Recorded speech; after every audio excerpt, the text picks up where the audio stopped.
When Sarah Chen's parents discovered she was dating a barista, they were horrified. Their daughter, heir to a business empire, was throwing her life away on a penniless coffee maker. But appearances can be deceiving, and some secrets are worth keeping. As Sarah's wedding day approaches, a single moment will shatter everything she thought she knew, and a simple cup of coffee will turn out to be worth more than a crown. Sarah Chen stood in front of her vanity mirror, carefully adjusting the simple pearl necklace her grandmother had given her. The reflection showed a young woman with determined dark eyes and an air of quiet defiance. Outside her bedroom door, she could hear her mother's voice rising in another heated argument with her father. "How could you let her throw her life away like this?" Mrs. Chen's voice cracked with emotion. "We didn't work this hard, build this company from nothing, just to watch our daughter marry some nobody." Sarah closed her eyes, fighting back tears. For the past 6 months, ever since she'd announced her engagement to Marcus, her parents had done everything in their power to change her mind.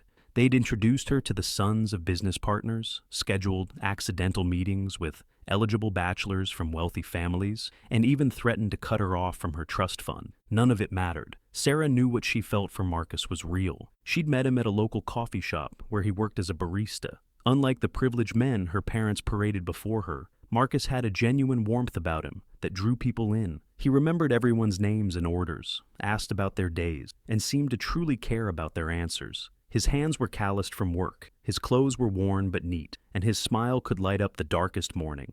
"He's just using you for your money," her mother had insisted when Sarah first mentioned him. "Why else would someone like him be interested in someone from our circle?" But Sarah knew better. Marcus had never asked about her family's wealth, or seemed impressed by their social status. In fact, he'd seemed almost uncomfortable when he'd first visited their mansion, preferring instead to take Sarah on simple dates in the park, or to small, family-owned restaurants where he knew the owners. There was something else about Marcus, too. Something she couldn't quite put her finger on. Sometimes she'd catch him speaking on the phone in a language she didn't recognize, or notice how the security guards at high-end stores would straighten up when he walked in, despite his casual attire. Once, she could have sworn she saw a black SUV with diplomatic plates following him, but Marcus had smoothly suggested they take a different route, and she'd forgotten about it until much later. "Your Highness," a voice whispered from her balcony, making her jump. Marcus stood there, looking handsome in a simple black sweater and jeans, his dark hair tousled by the evening breeze. It was their private joke. He'd called her that on their first date when she'd insisted on splitting the bill, and it had stuck. "You shouldn't be here," Sarah whispered back, but she was already moving toward him.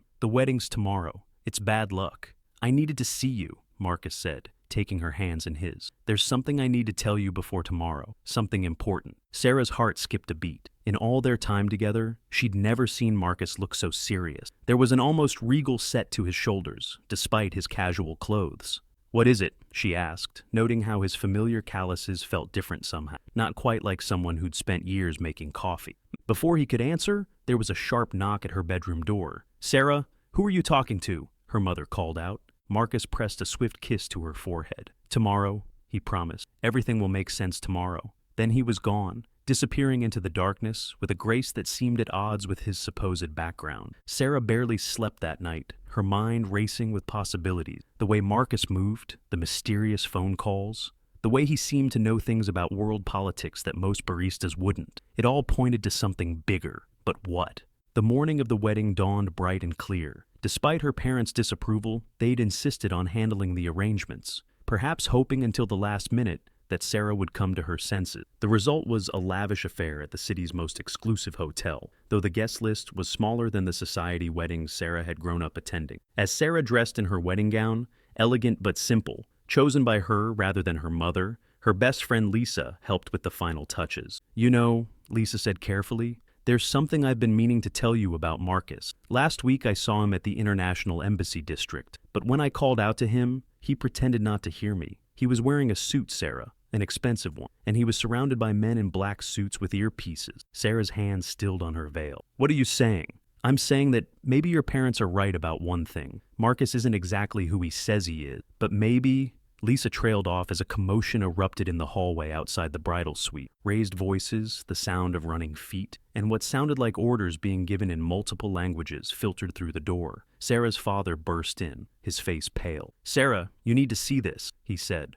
holding up his phone. On the screen was a breaking news article, but before Sarah could read it, another interruption came in the form of her mother, who rushed in looking flustered. "There are diplomatic vehicles arriving," she said breathlessly. "Secret Service everywhere. They're saying something about enhanced security protocols for a visiting dignitary, but we didn't invite any." The chaos outside grew louder. Sarah could hear what sounded like an official announcement being made, but the words were muffled through the thick hotel walls. Her heart was pounding now. Pieces of a puzzle she hadn't known she was solving, starting to fall into place. The mysterious phone calls, the diplomatic plates, the way Marcus carried himself, the unexpected grace and knowledge that seemed at odds with his humble barista persona. A knock at the door made everyone freeze. When it opened, a tall man in a formal uniform stood there, his bearing unmistakably military. "Miss Chen," he said with a slight bow, "I've been asked to deliver this to you personally." He held out an envelope bearing what appeared to be an official seal. With trembling fingers, Sarah opened it. As she read, her vision blurred with tears, not of sadness, but of understanding. Everything was about to change, but one thing remained constant.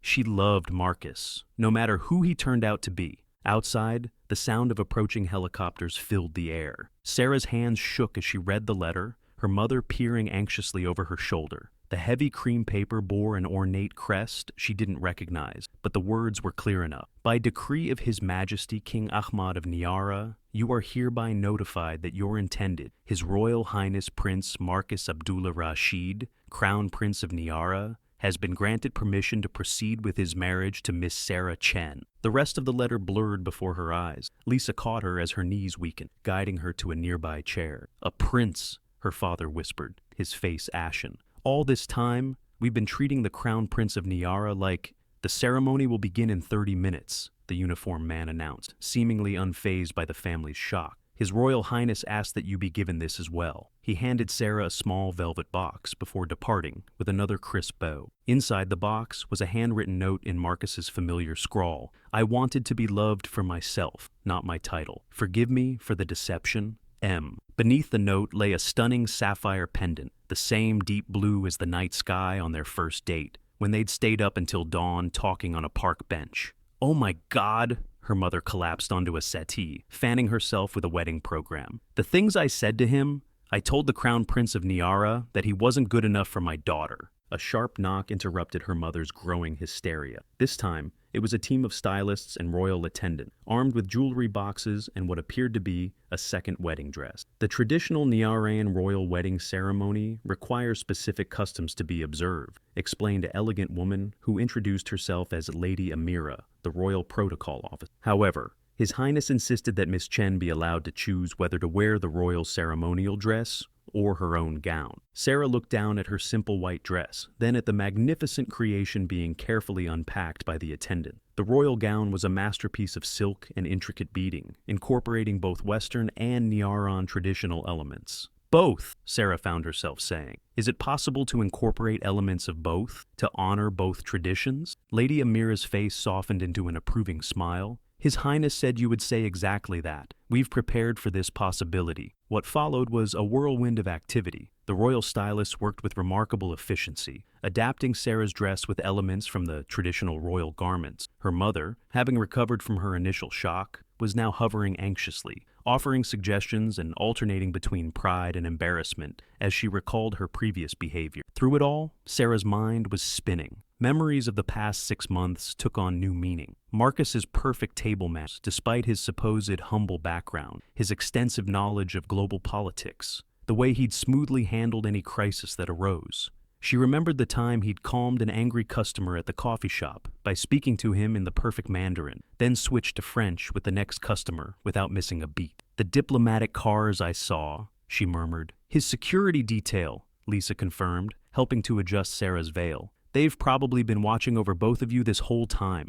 A thought struck Sarah. "The coffee shop? Owned by the Nyaran government," Lady Amira supplied, carefully pinning a stunning royal brooch to Sarah's dress. His Highness insisted on experiencing life as a common citizen before taking on his full royal duty. The coffee shop provided a controlled environment where he could interact with ordinary people while maintaining necessary security protocols. Sarah's father, who had been unusually quiet, finally spoke up. "But why? Why go through all this deception?" Lady Amira's expression turned thoughtful. "His Highness has always been different from what you might expect of a crown prince. He believes that true leadership requires understanding the lives of all citizens, not just the elite, and in matters of the heart. She smiled at Sarah. He wanted to be certain he found someone who loved him for himself, not his title. Another knock at the door signaled that it was time. The ceremony would be beginning soon, and Sarah could hear the increased activity in the hallway, the unmistakable sounds of security teams coordinating, of important people arriving. "Wait," Sarah said, as her father moved to take his place to walk her down the aisle. "There's one thing I need to know." She turned to Lady Amira. "The coffee he made me every morning, did he actually make it himself?" The protocol officer's smile widened. His Highness insisted on learning every aspect of the job, including barista training. He said something about winning your heart through the perfect cup of coffee. Sarah felt tears welling up again, but this time they were accompanied by laughter. It was such a Marcus thing to do. Prince or not, he'd never taken shortcuts when it came to making people happy. The wedding march began to play, but it was different now, seamlessly blending into something more exotic, the traditional Niaran royal wedding melody weaving through the familiar notes. As the doors prepared to open, Sarah caught a glimpse of the transformed venue through the crack. Flags she didn't recognize hung alongside the flowers. Dignified men and women in formal military dress stood at attention, and somewhere ahead, Marcus was waiting. Her father squeezed her hand. "Ready?" Sarah took a deep breath, feeling the weight of both her simple pearl necklace and the royal sapphire pendant against her collar. "Ready?" The doors swung open, revealing a sight that made her gasp. The grand ballroom had been transformed into something out of a fairy tale, but not the Western kind Sarah had grown up with. Crystal chandeliers cast their light on silk banners in rich jewel tones, bearing the royal crest of Niara. The aisle was lined with an elegant fusion of white roses and exotic flowers she didn't recognize, their sweet fragrance mingling with the subtle scent of ceremonial incense. But it was the guests that took her breath away. The small wedding she'd planned had transformed into a gathering of global significance. To her left, she recognized prime ministers and ambassadors she'd only seen on television. To her right, members of other royal families sat in their formal regalia, elegant tiaras catching the light. Yet somehow, scattered among them, were the familiar faces of regular customers from the coffee shop. The old man who came in every morning for his espresso, the college students who'd spent hours studying there, the young mother who'd often brought her toddler in for hot chocolate. And then she saw Marcus. He stood at the altar, and for the first time, she saw him as both the man she'd fallen in love with and the prince he'd been born to be. He wore a pristine military uniform in deep navy, medals and ribbons adorning his chest, a ceremonial sword at his hip. Yet his smile, that warm, genuine smile that had first caught her attention, was exactly the same. Behind him stood an older couple on a slightly raised platform. The man wore a uniform similar to Marcus's, but with more decorations, his bearing regal despite his obvious age. The woman beside him was elegant in traditional Niaran royal dress, her kind eyes watching Sarah with obvious interest. King Ahmad and Queen Samira, Sarah realized with a jolt, her future in-laws.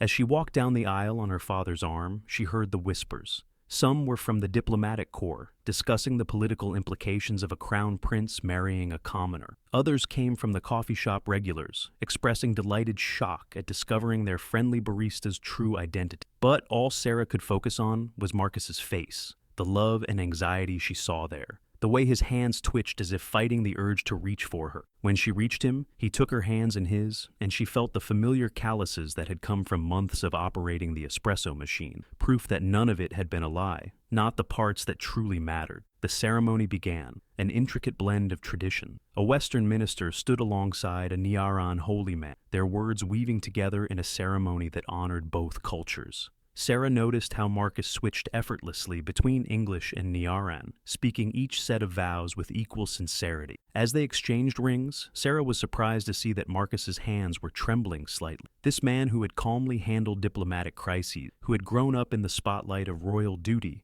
was nervous about marrying her. It made her love him even more. The Nichiran holy man draped a traditional golden cloth over their joined hand, speaking words in the ancient language that Sarah didn't understand but felt in her heart. As he did, she caught movement in her peripheral vision.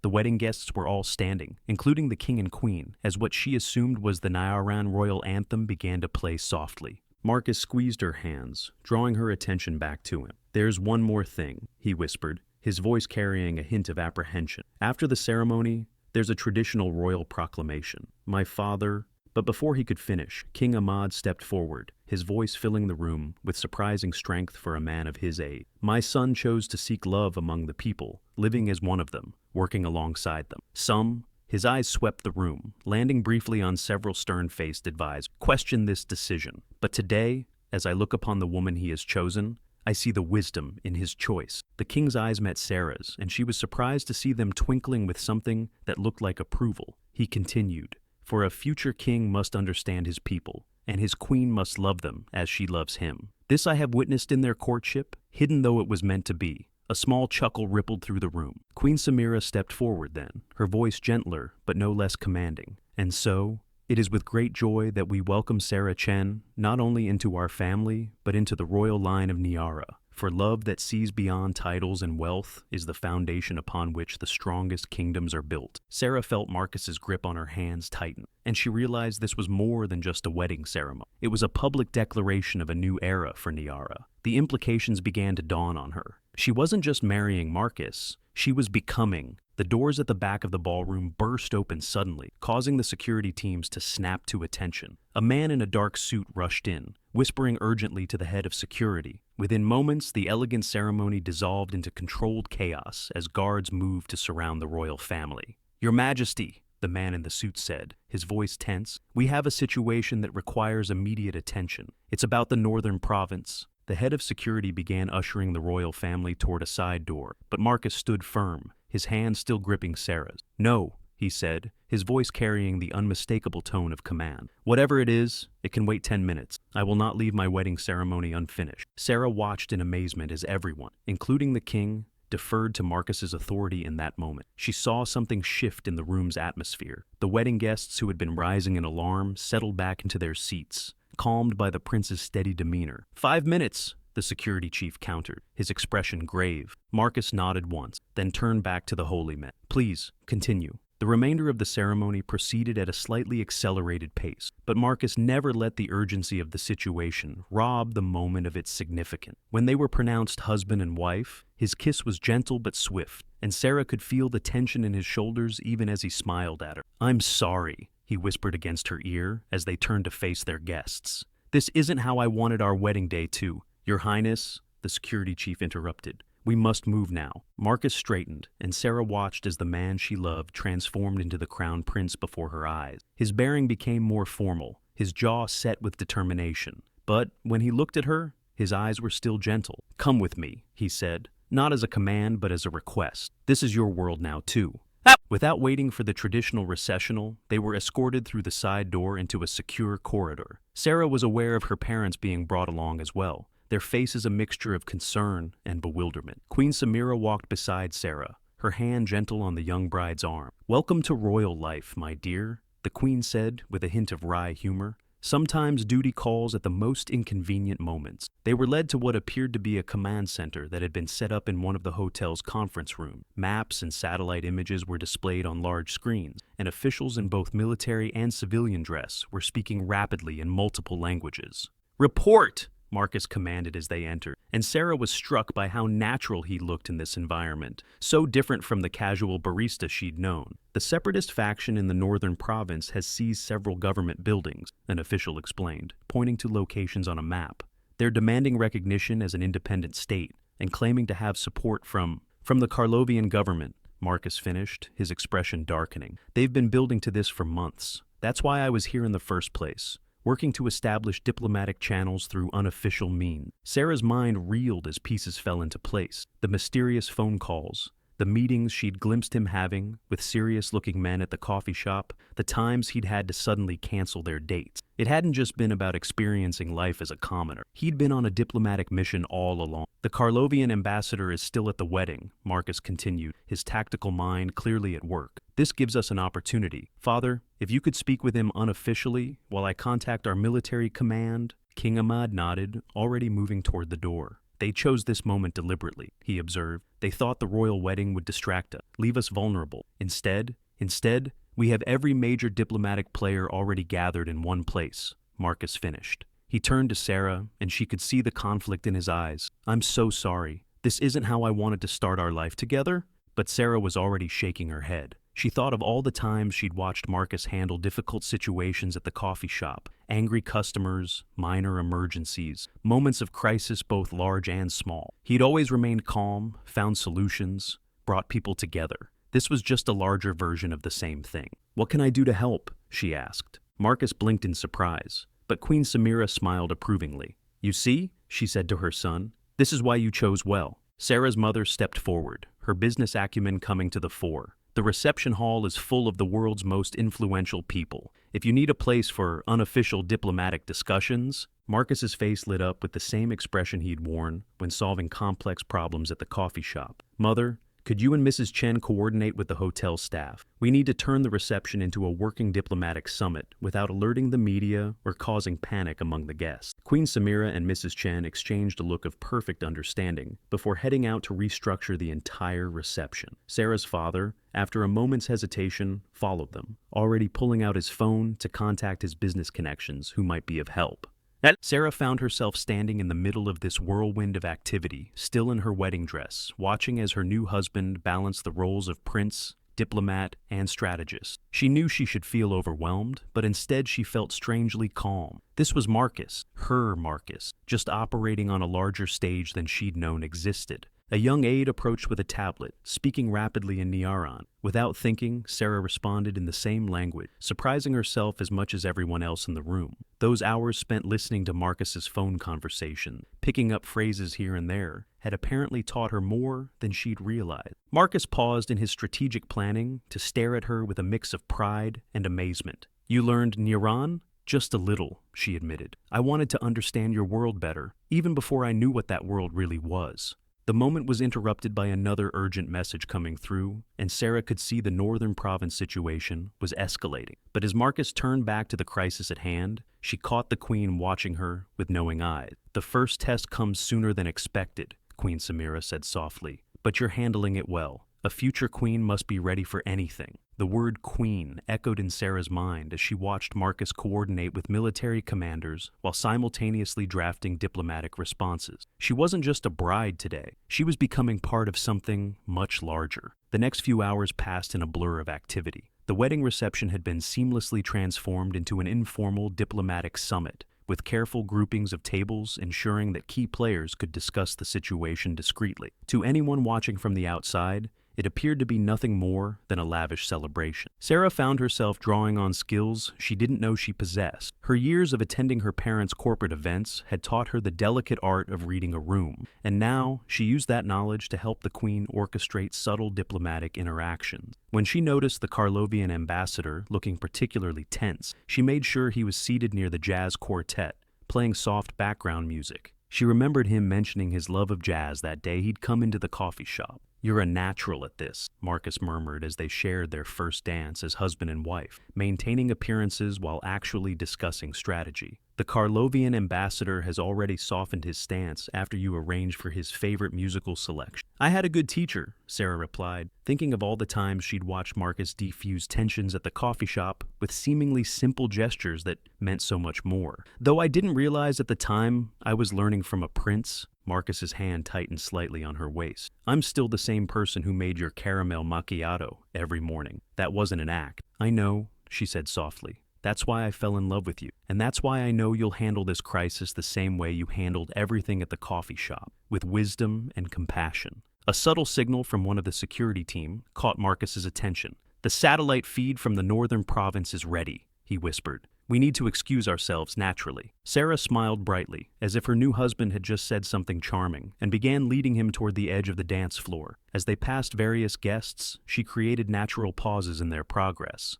accepting congratulations, sharing brief conversations, maintaining the illusion of newlyweds simply making their round. In the command center, the situation had evolved. The satellite imagery showed movement of troops near the contested region, but something about the pattern caught Sarah's attention. "Wait," she said, pointing to the screen. "This reminds me of something." She turned to Marcus. "Remember that regular customer, the retired military analyst who always ordered plain black coffee? He used to talk about historical conflict patterns, and this looks like..." Marcus's eyes widened in recognition. "The Sarajevo Gambit," he finished. "They're not actually planning to hold the province. This is a distraction. The real target must be..." His fingers flew across the keyboard, adjusting the satellite view. The king leaned forward, studying the new imagery. "The coastal refineries?" he said grimly. "If they control those, they could cripple our economy," Marcus nodded. "But knowing their true strategy gives us an advantage." He turned to his military commanders, rapidly giving orders in Niaran. Sarah watched him work, struck by how he balanced authority with collaboration, just as he had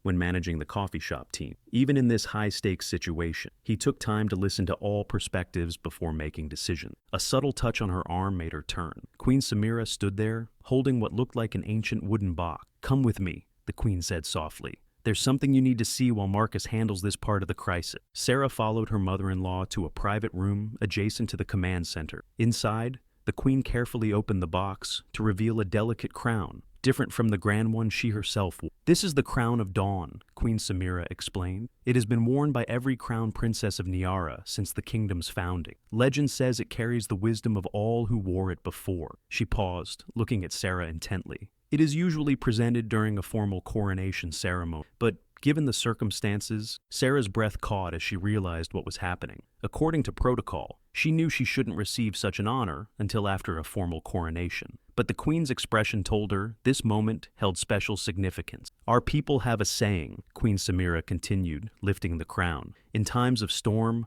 the strongest trees bend but do not break. Today, you have shown that kind of strength. You've faced revelations that would overwhelm many, yet you've adapted and found ways to help our nation in its hour of need." As the queen moved to place the crown on her head, a commotion erupted in the hallway. The door burst open, and one of Marcus's advisors rushed in. "Your Majesty, Your Highness," he said breathlessly, "we've just received word from our intelligence sources. The situation is more complex than we thought. The separatist leaders are claiming they have evidence of royal corruption," the advisor finished, his face pale. "They claim to have documents showing misappropriation of aid funds meant for the northern province over the past decade." Queen Samira's hands, still holding the crown of Dawn, stilled in midair. Her expression remained composed, but Sarah caught a flicker of something: recognition, concern, in her eyes. "These accusations," Sarah said carefully, thinking back to the financial reports she'd glimpsed on Marcus's phone months ago. "They coincide with the period of the Northern Development Initiative, don't they?" The queen's gaze snapped to her in surprise. Marcus strode into the room just in time to hear Sarah's question. "The initiative?" he said grimly. "Father's proudest achievement, bringing modernization to our most impoverished region. But the numbers never quite added up. Which is why you were really here," Sarah realized. "The coffee shop wasn't just about experiencing normal life. You were tracking something." Marcus nodded, moving to stand beside her. "International banking transactions are easier to monitor in major financial hubs like this city. I traced suspicious patterns, but I needed to understand the human element. Working at the coffee shop, I could observe the key players in an informal setting. The Karlovian trade representatives, the development contractors, even some of our own officials. They all came through those doors. And ordered their usual drinks," Sarah added, pieces clicking into place. "The trade minister with his double espresso, always meeting with that construction company's CEO on Thursdays. You noticed all that?" Marcus asked, impressed. "I notice everything about you," Sarah replied, "including how your expression would change during certain conversations, even while maintaining your barista smile." The advisor cleared his throat. "Your Highnesses, the separatists are threatening to release the documents to international media within the hour if their demands aren't met." Queen Samira finally lowered the crown of Dawn back into its box. "These accusations, true or false, could destabilize the entire region. Marcus, your father, is still with the Karlovian ambassador," Marcus finished, "and he needs to stay there. If he leaves suddenly, it will signal that something's wrong." He turned to Sarah. "The corruption allegations are a smokescreen. This isn't about the northern province at all. It's about discrediting the monarchy itself." Sarah thought about the quiet dignity with which Marcus had served coffee for months. The way he'd listened to people's stories, remembered their names, their lives, their concerns. She thought about the development reports she'd seen him studying late at night, the worry in his eyes when he read about conditions in the northern province. "Then let's fight it with transparency," she said firmly. "Not just deny the accusations, but show them who you really are, who the monarchy really is." Marcus raised an eyebrow. "What do you mean? Those months you spent working as a barista, they weren't just about gathering intelligence. You learned about people's real lives, their struggles, their hopes, and they learned to trust you, even without knowing who you were." Sarah picked up her phone, scrolling through photos she'd taken at the coffee shop. "I have documentation of every community project you initiated, every local business you helped promote, every student you encouraged. Queen Samira stepped forward, understanding dawning on her face. A counter-narrative. More than that, Sarah continued, her business training kicking in. A complete transparency initiative. Release the full financial records of the Northern Development Initiative. Not just the official reports, but everything Marcus has uncovered. Acknowledge any past irregularities, but show how the current generation of leadership is different. It's risky, the advisor warned. Admitting to any past problems could be seen as validating the separatist claims. No, Marcus said slowly, a smile spreading across his face. It's brilliant. We don't just defend against their accusations. We transform the entire conversation, show that the monarchy is evolving, that we understand modern demands for transparency and accountability. He turned to Sarah with a mix of pride and awe. This is why I fell in love with you. You see solutions where others see only problems. A sharp knock at the door interrupted them. Another advisor entered, tablet in hand. Your Highness, we're picking up increased chatter about a possible second phase of the separatist plan, something about a hidden witness coming forward. The tension in the room ratcheted up another notch as Marcus scanned the new intelligence. Sarah moved to read over his shoulder, her hand finding his instinctively. Whatever was coming next, they would face it together. The barista and the businesswoman, the prince and his bride, united by a love that went far deeper than titles or appearance. The witness, Marcus said, his voice tight, is claiming to be a former royal aide, someone who worked closely with the family during the implementation of the Northern Development Initiative. He looked at his mother. Someone who knew everything. Queen Samira's composure wavered for just a moment. Adira, she whispered. It must be Adira.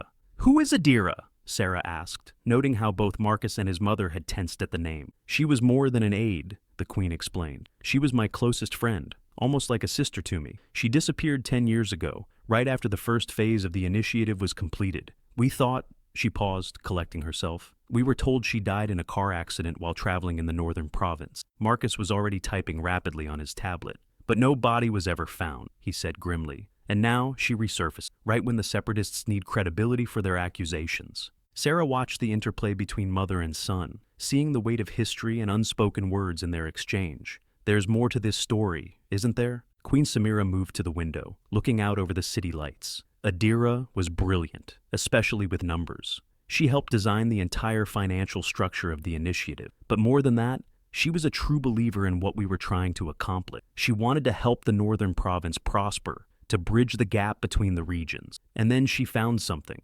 Marcus continued, his voice hard, something in the numbers that didn't add up. I never knew what she discovered, the Queen admitted. The night before she disappeared, she came to me, agitated, saying she needed to show me some document. We agreed to meet the next morning, but she turned back to face them, her eyes glistening. That was the night of the accident. Sarah's mind was racing, analyzing the situation like she would a complex business negotiation. If she's alive, and if she really has evidence of corruption, why wait 10 years to come forward? Protection, Marcus answered. Or threat.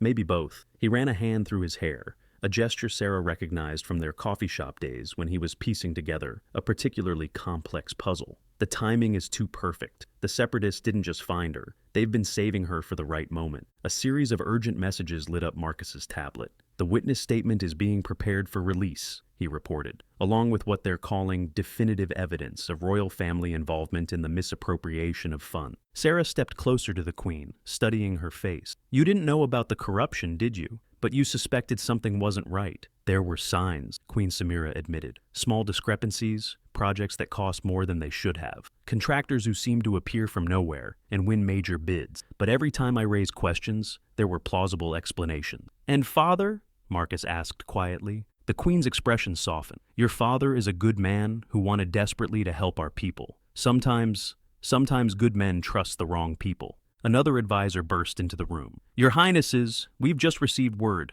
A woman matching Adira's description has been located. She's requesting a direct meeting with the Queen, alone. Queen Samira straightened, her regal bearing returning. Where? The northern province. She says she'll only meet on her term, in her territory. Marcus immediately shook his head. It's too dangerous. This could be a trap. But Sarah was watching the Queen's face, seeing the mixture of hope and determination there. Or it could be a chance to finally understand what really happened 10 years ago. The Queen turned to Sarah with a grateful look. Sometimes the most dangerous path is also the most necessary one. Marcus began pacing, his tactical mind clearly working through scenarios. If we refuse the meeting, they release the documents and their witness testimony anyway. If we agree, and it's a trap, then we lose either way. Sarah finished. She paused, an idea forming. Unless we change the game entirely. Both Marcus and his mother turned to look at her. The separatists want to discredit the monarchy by exposing past corruption, Sarah continued. They're counting on a defensive reaction,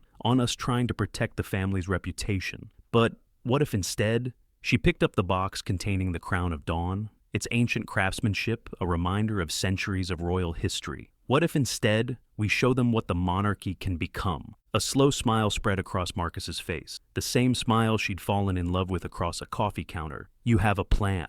Sarah nodded, her mind already racing with possibilities. But we'll need help. Starting with, she turned to the queen. Tell me everything you remember about Adira, not just the official stuff. Tell me about your friend. As Queen Samira began to speak, another message flashed across Marcus's tablet. The situation in the northern province was escalating and time was running out. But for the first time since the crisis began, they had something the separatists weren't expecting. A fresh perspective from someone who understood both worlds. The commoner who had fallen in love with a prince, and the businesswoman who knew how to turn a crisis into an opportunity. Sarah's plan unfolded with the precision of a master strategist. Instead of hiding from Adira's allegations, they embraced them. Queen Samira made a public address, broadcast live across Nyara and internationally, acknowledging that there had been concerning irregularities in the Northern Development Initiative. But rather than becoming defensive, she announced a complete overhaul of royal financial transparency. And then came the masterstroke. Sarah and Marcus revealed their coffee shop story to the world. Security footage showed the Crown Prince serving customers, listening to their concerns, and actively working to improve local communities. They released documentation of the small business initiatives he'd quietly supported, the educational programs he'd helped establish, and the real relationships he'd built with people from all walks of life. A prince who serves coffee to understand his people, the international media declared. A modern monarchy embracing transparency and accountability. When Adira finally emerged from hiding, it wasn't with accusations, but with tears. Queen Samira met her not in the northern province, but in the coffee shop where Marcus had worked. Neutral ground that had come to symbolize the bridge between royal privilege and common life. I never wanted to hurt the monarchy, Adira explained, her hands wrapped around a cup of tea. I discovered that certain officials were siphoning funds, using the initiative as cover. When I tried to investigate, they threatened my family. Faking my death seemed like the only way to protect everyone. The evidence she'd gathered over the years proved invaluable in identifying the true corruption, not within the royal family, but among a network of corrupt officials and international business interests who had exploited the initiative for their own gain. The separatist movement, it turned out, had been bankrolled by these same corrupt elements, hoping to use regional instability to cover their tracks. Within months, the northern province saw real change. With Marcus and Sarah personally overseeing a revised development program, funds finally reached their intended recipients. The separatist movement, stripped of both its financial backing and its moral authority, dissolved as the region's economy began to genuinely improve. 1 year later, Sarah stood on the balcony of the royal palace, watching the sun rise over the capital city. She wore the crown of Dawn now, not just as a symbol of her position, but as a reminder of the responsibility that came with it. Marcus joined her, carrying 2 cups of coffee, made perfectly, just as he'd done during their coffee shop days. Still make a better cup than the palace baristas, he said with a wink, handing her one. Sarah took a sip and smiled. It was exactly how she liked it. He'd never forgotten. Hard to believe it's been a year since our wedding day. Any regrets? He asked, his voice softening. This isn't exactly the life you signed up for when you fell in love with a barista. Sarah turned to face him, seeing both the prince and the man she'd fallen in love with. I fell in love with someone who cared enough to serve others, who wanted to understand people's lives and make them better. The title didn't make you that person. You already were that person. Marcus pulled her close, careful not to disturb the crown of Dawn. You know, some people still think I orchestrated the whole thing, falling in love with a brilliant businesswoman who would help modernize the monarchy. Sarah laughed. And I suppose I plan to fall in love with an undercover prince who would help me understand that true wealth isn't about money or titles. I guess we both got more than we bargained for, Marcus said, kissing her softly. Below them, the city was waking up. Somewhere, another young couple was probably falling in love over coffee, unaware of how their own story might unfold. Sarah thought about all the assumptions her parents had made about wealth and status, about her own preconceptions about love and duty. You know what the real moral of our story is? She said, leaning into her husband's embrace. What's that? That love sees what's real when appearances deceive. You weren't just pretending to be a good person serving coffee. You were a good person who happened to be a prince. And I wasn't just a rich man's daughter you could have dismissed as privileged. I was someone trying to make a genuine difference in the world. Marcus nodded thoughtfully. We saw each other's true selves. And that, Sarah said, raising her coffee cup in a toast, is worth more than all the crowns in the world. They stood together, watching the sunrise paint the sky in shades of gold and pink, their coffee growing cold, but their love growing stronger. In the end, it hadn't mattered that he was a prince pretending to be poor, or that she was an heiress willing to defy expectations. What mattered was that they had seen past the surface to find something real, a love based not on titles or wealth, but on the simple truth of who they were beneath it all.